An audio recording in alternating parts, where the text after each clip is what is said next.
Welcome back to Targeted, the show that explores what happens when unchecked power goes off the rails and ordinary people get caught in the crosshairs. I'm host Zach Abramowitz, and I've got a question for you. If your reputation was being dragged through the mud, would your instinct be to fight back? You might not be wrong, but what if you found out it wasn't mud you were stuck in, it was quicksand? So the harder you thrash, the faster you sink below the surface. That's where we begin this episode with part 2 in Gaurav's story.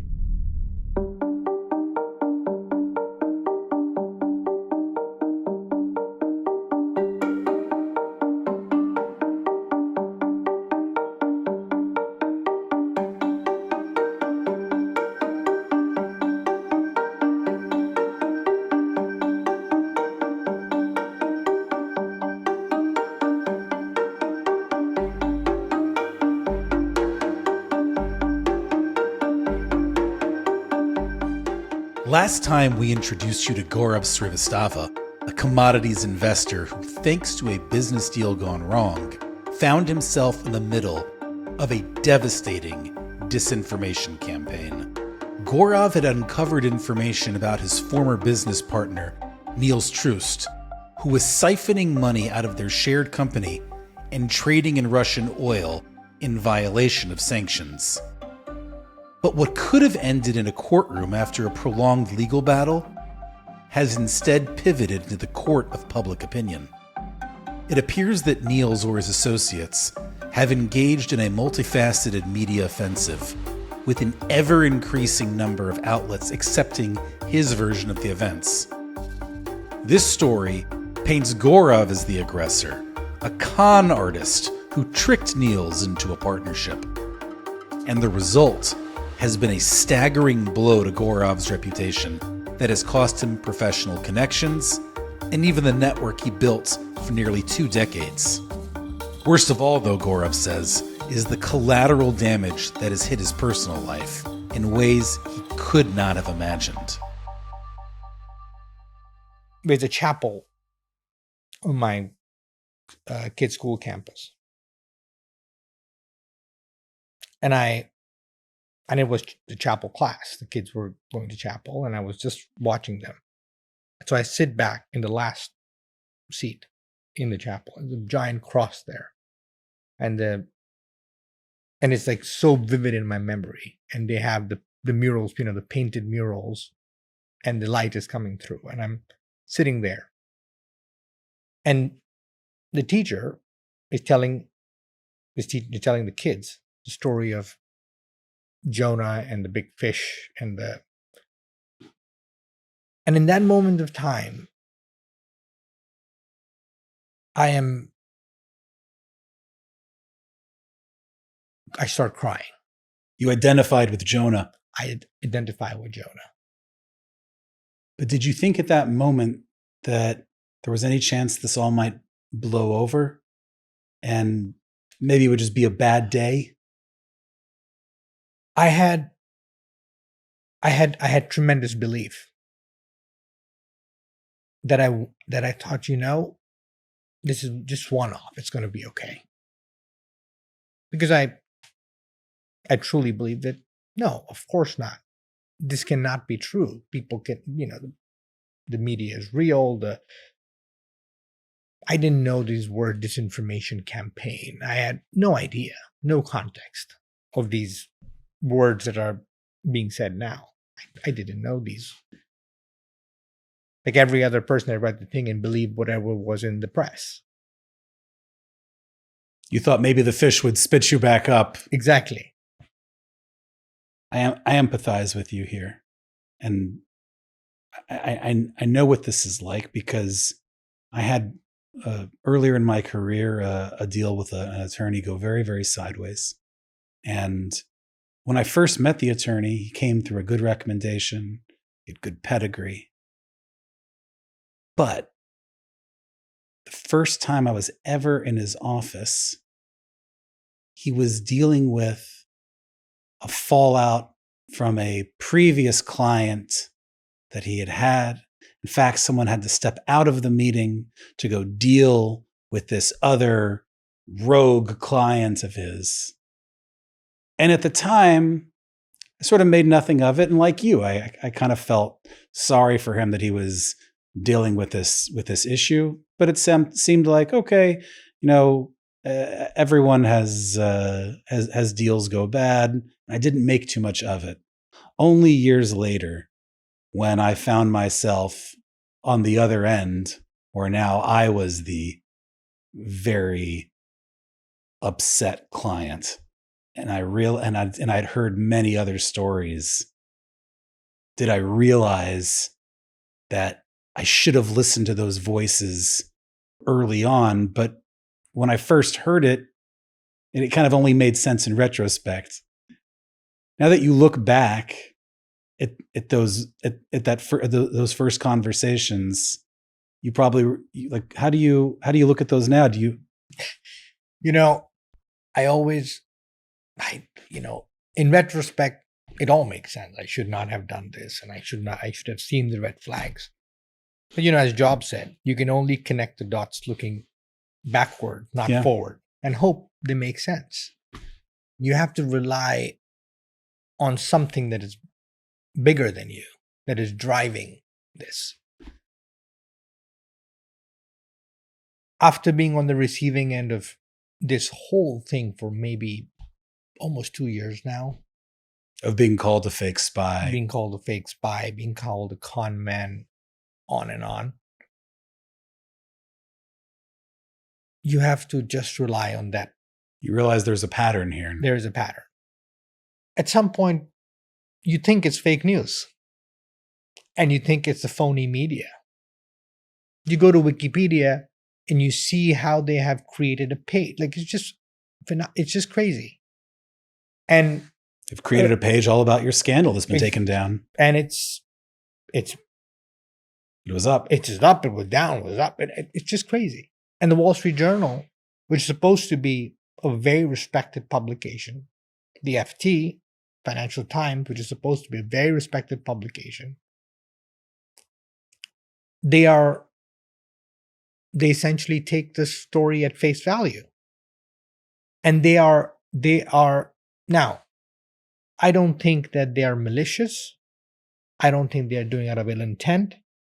But the universe is created where you have smaller blog posts, and then you have confirmation, and then you have their sources, like he pays a lobbyist who becomes an insider, and then you pay another guy, and then you create your own universe of confirmation, and then they write the story. Gaurav's mention of Wikipedia a few moments ago is not something I want to quickly skip over. You see, in the ensuing deluge of disinformation from both reputable and disreputable outlets, there are a lot of details to sift through.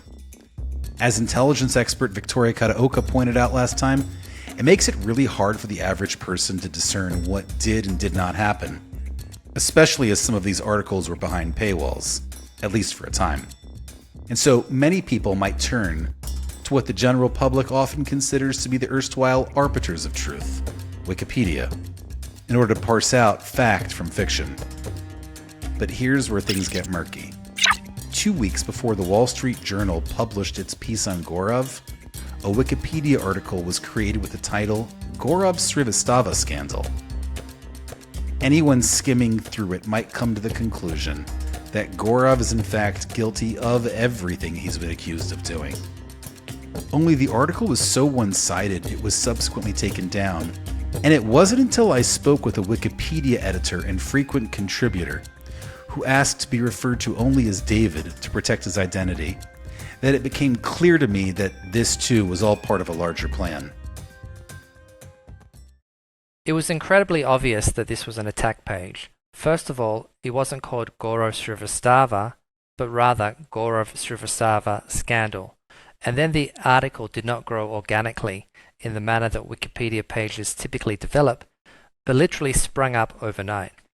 A single editor collated all the references, wrote the entire draft in a very short period of time, and then created it. This was so obvious that eventually a senior Wikipedia editor removed the page on these grounds. And then, only a couple of days after this, Lo and behold, a brand new editor pops up and just happens to recreate the entire page. This raised suspicion of sock puppetry and paid editing. And for those who don't know what a sock puppet is, it's when one person creates a number of different editors to reinforce a certain perspective. So to summarize, it definitely was weaponized to shape reality. Digging even deeper, one of our producers reached out to Joaquin Edward Stallfish. This is his wiki handle, not his real name.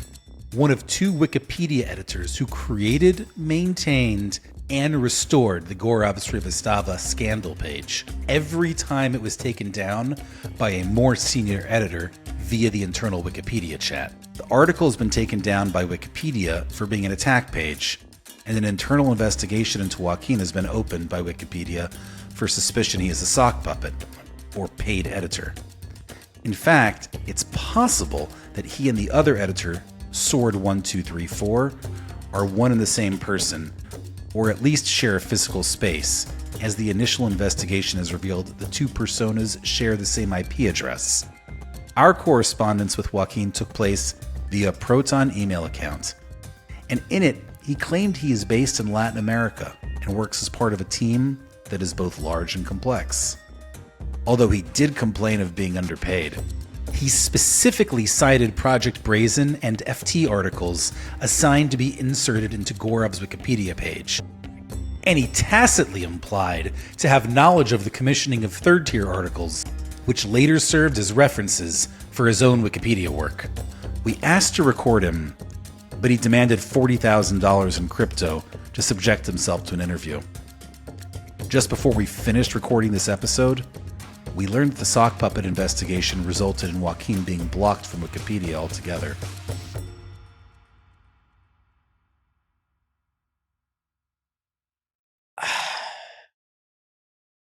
You know, it is really difficult to reconcile that there is a complete alter reality created by just the internet. And what's that alternate reality meant for you and your family? It has been devastating. It has affected every relationship in our community. The banks ended up debanking me because I was a high-risk person, problem which I never had. Some of my business friends and colleagues started distancing themselves. And the most devastating of all was what it did to my kids. How old are your kids? 6 and 9. How did this impact them?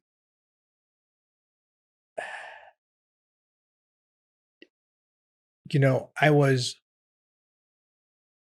in the same chapel where I heard this story of Jonah and the whale, the big fish. Everything comes back to Jonah. Everything goes back to Jonah. We were sitting in the last row watching the daily assembly. And literally, every parent in the school turned their back on us. You felt like an outcast. Completely an outcast. One of the parents told my wife Sharon that if you host a birthday party, nobody's going to show up.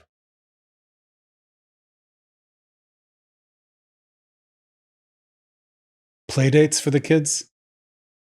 Nothing. Nobody wanted to come. Did you try explaining to other parents?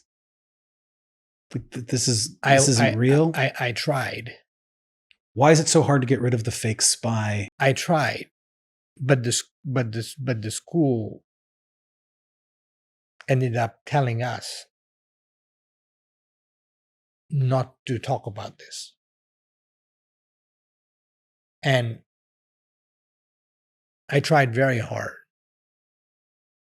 but but they look at the journal. It has to be true. Kids did not want to come to our house because the parents thought the FBI is going to raid the house. And it pushed me to a point where I was at a very, very dark place, where I contemplated whether that as a father, I had failed. Because I had brought this agony and pain on children who had nothing to do with this. Do you ever have doubts? I have had many doubts over the course of time. But we're here. You're here listening to my story. So the universe does answer. You're here, you have taken the time to hear what's going on. And the fact that you have given me the space to talk, the space to explain what actually happened. Has the entire experience of being targeted, forgive me for saying this, do you think it's made you maybe more paranoid? It certainly has. The accusations against Gaurav are built on really flimsy evidence.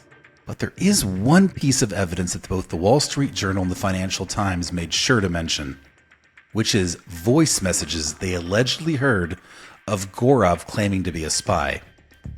Now, we haven't heard or seen these messages. Gaurav hasn't heard or seen these messages, despite demanding them in legal proceedings. But it's not impossible that they were created with AI. You see, in May 2023, there had been some really amazing advances in AI and large language models, such that making a deepfake, especially if you had a sample of someone's voice, which Troost had of Gaurav, you could easily produce. Now, if this sounds a little too science fiction-y for you, before we go any further, I want you to hear something. Hi, Zach. Thanks for having me on the podcast and giving me a chance to tell my story. You can probably tell where I'm going with this. That message from Gaurav you just heard, well, it wasn't actually from Gaurav. We created it with AI. It took about 15 minutes, cost us about $25, and it sounded pretty damn close to his voice. Now, imagine what a well-resourced individual with plenty of time on their hands could do. What do you want today? If I came to you and said that after this podcast is released, your kids are going to be accepted back into school, you'll get the play dates back, they won't have friends distancing themselves, they won't feel like outcasts, would that be enough for you at this point?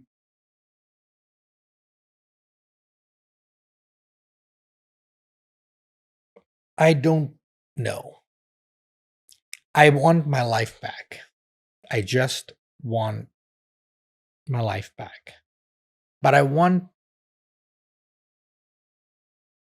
the world and the people that have faced very similar issues to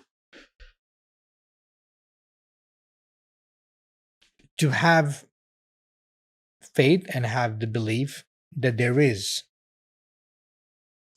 a light at the end of the tunnel. You want people who might be going through a similar experience to understand, or at least have others they can point to and say, this is not, I'm not the only person that this has happened to. This can happen. This can happen. And it can happen to someone who's, previously not been a public, in the public spotlight, a public figure. It can essentially happen to anyone, is your point. This can happen, and there is a light. There is a way. There is an end in sight. Because when you are when you are going through it, it takes you to the deepest, darkest moments. It makes you question your very existence because you believe that you are the reason why everybody in your life has been affected. Your friends, your family, your network, your people outside. You start imagining maybe I'm the crazy one. Because the reality and the fiction, they're not adding up. I have a question. Assuming you could stay restrained and not physically attack him, if Troost would walk through that door today, right into this studio, have you ever thought about what you'd want to tell him?